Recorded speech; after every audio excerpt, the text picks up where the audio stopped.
nama saya Suster Maria Makrina Manik dengan NIM 0320222029. Di sini saya akan menjelaskan tentang anatomi fungsiologi sistem endokrin. Nah, sistem endokrin itu sendiri adalah perantara kimiawi tubuh atau hormon dibuat oleh kelenjarnya endokrin. Kelenjar ini tidak memiliki saluran tapi mensekresi atau mengeluarkan hormon ke dalam darah sehingga dapat mencapai setiap sel di dalam tubuh. Nah, hormon bekerja pada sasaran jaringan atau organ tertentu dan mengatur aktivitas mereka. Nah, adapun anatomi dari sistem endokrin itu sendiri ada yang ini adalah kelenjar hipotalamus, ini kelenjar hipofisis, ini kelenjar pineal, ini kelenjar tiroid, ini kelenjar timus, ini ada kelenjar adrenal, ini kelenjar adrenal, ini ada pankreas, ini ovarium pada wanita, 2 ovarium, dan juga ada testis pada laki-laki. Nah, fungsi dari masing-masing kelenjar ini adalah yang pertama, hipotalamus itu adalah kumpulan sel yang berfungsi sebagai penghubung utama antara saraf dan hormon. Nah, menghasilkan faktor pelepas atau hormon penghantar yang mengalir ke dalam kelenjar hipofisis. Nah, hipofisis ini disebut kepala kelenjar. Kenapa? Karena mengendalikan sebagian besar kelenjar endokrin.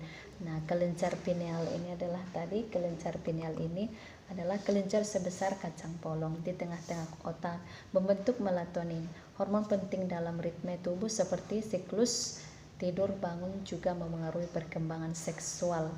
Nah, ini tiroid, kelenjar tiroid ini mengendalikan tingkat metabolisme termasuk menjaga berat tubuh, tingkat penggunaan energi, dan frekuensi denyut jantung. Tidak seperti hormon lain, kelenjar ini dapat menyimpan hormonnya. Nah, ini kelenjar timus tadi.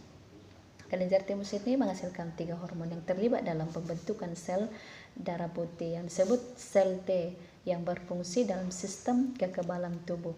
Nah, ini kelenjar adrenal.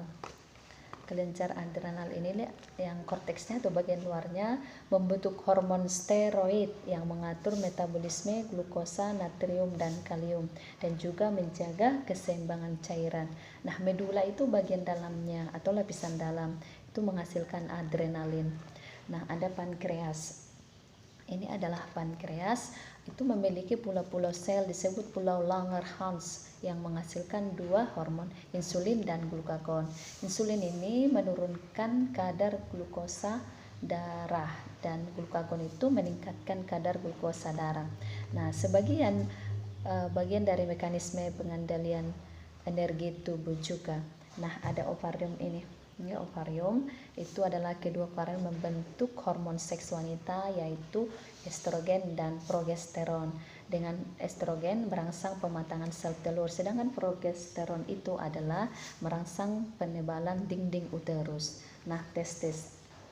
Ini selanjutnya adalah testis untuk pria.